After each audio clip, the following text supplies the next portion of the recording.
Vâng, xin chào tất cả mọi người. Rất vui được đồng hành với tất cả mọi người trong video ngắm đường phố Quy Nhơn trong một ngày mưa như thế này.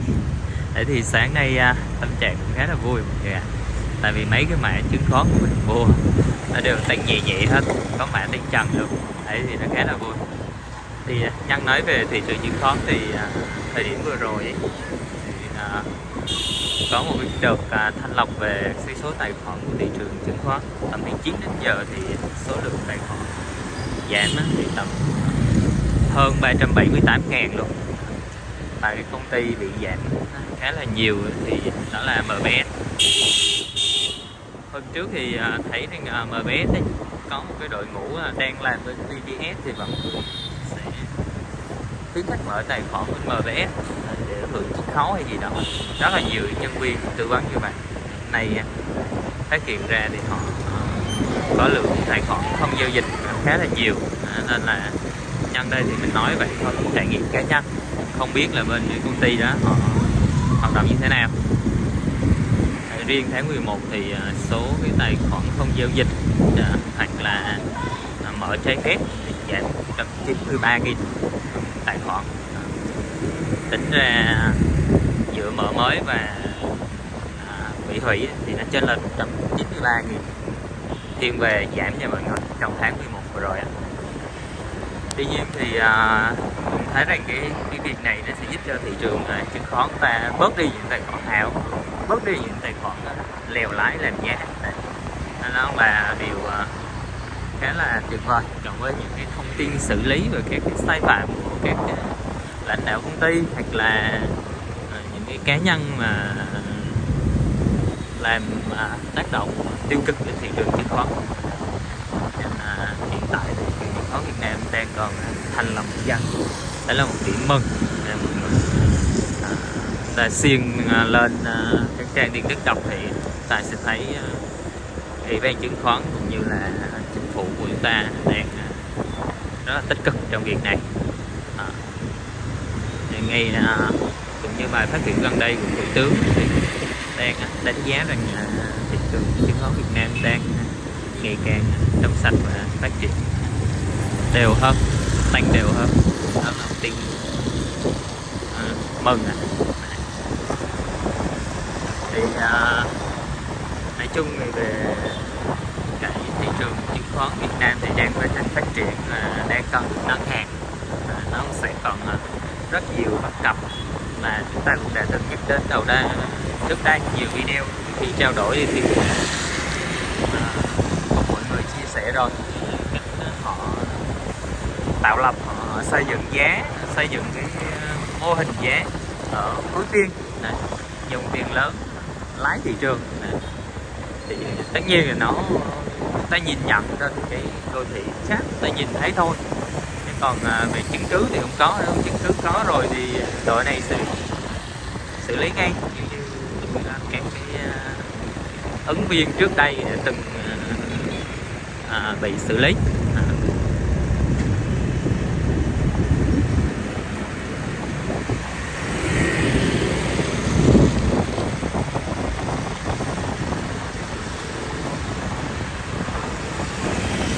Hiện tại đi qua đoạn này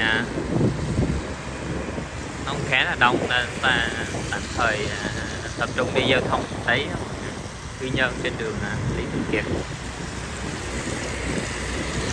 hiện tại nó hơi tạnh mưa thấy rồi.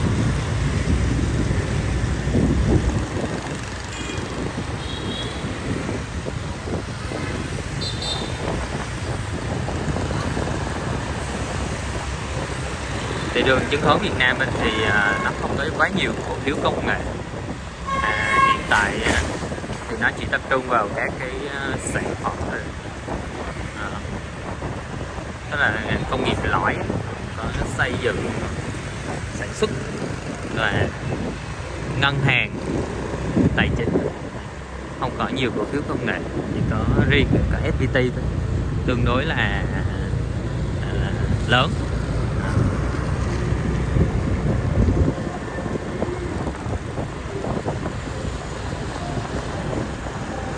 Nên dẫn đến là cái sức hút của cái đột biến về thị trường thì nó sẽ không có hấp dẫn lắm đối với khối ngoại, dẫn đến là hôm qua thì theo thống kê thì khối ngoại phải 1.000 mấy trăm tỷ không, gần 1.700 tỷ. Đây, thông tin này thì Thi cũng lượm lạch được từ các cái tổng hợp trên báo chí cũng như các cái kênh chuyên về chứng khoán thôi nha, mọi người có thể tìm hiểu thêm. Bản rất là mạnh, phân tích này thì chia sẻ lại thôi, không phải là kiến thức cá nhân của Thi đâu. Mình cũng không đủ cái tâm đó. Tuy nhiên thì nó có thể khái quát lại để giúp mọi người rằng là hiểu được cái sơ sơ về cái bối cảnh thị trường hiện tại trong cái lúc mà chúng ta đang đi ngắm quy nhơn này. Tính ra nếu mà trong thị trường chứng khoán đầu tư theo Warren Buffett thì chuẩn chỉnh hơn là ta đầu tư trade theo kỹ thuật. Tại vì nguồn tiền của đầu tư theo giá trị là đánh giá thực về cái giá trị nội tại của công ty ở thời điểm là mua thấp bán cao và mua giữ ở thời gian dài, dẫn đến là ta sẽ có cái khả năng lợi nhuận nó tốt hơn. Tại vì chúng ta không phải bị chi phối bởi các cái dòng tiền trade, vì dòng tiền trade thì ta có thể là rút ra ngắn hạn, và có nghĩa là dòng tiền này chúng ta có thể sử dụng tức thời, còn riêng với đầu tư giá trị thì đó phải là dòng tiền dư và chuyên về đầu tư đó mọi người. Thế nên nó lại dẫn đến rất là nhiều cái bài toán tài chính mà chúng ta cần phải hiểu trong cái việc là chia cái nguồn thu nhập, chia cái khoản đầu tư của chúng ta ra đó. Nên vì sao nói là đầu tư giá trị nó tác động về lâu dài chúng ta vẫn ok ấy. Còn công việc trade thì nếu mà chúng ta vẫn có cái kiến thức và cái nguồn tiền mà chuyên trade thì nó vẫn là tốt. Tuy nhiên thì nó khi mà dùng tiền có sẵn ta dễ là chi phối hơn bên ngoài. Chắc có lẽ là tại vì thì bị ảnh hưởng đến cái vấn đề đó, nên là nó hơi bị lấn cấn. Nếu như chúng ta vẫn dùng đúng một khoản tiền đó để dành cho trade thì chúng ta vẫn có thể thành công ấy.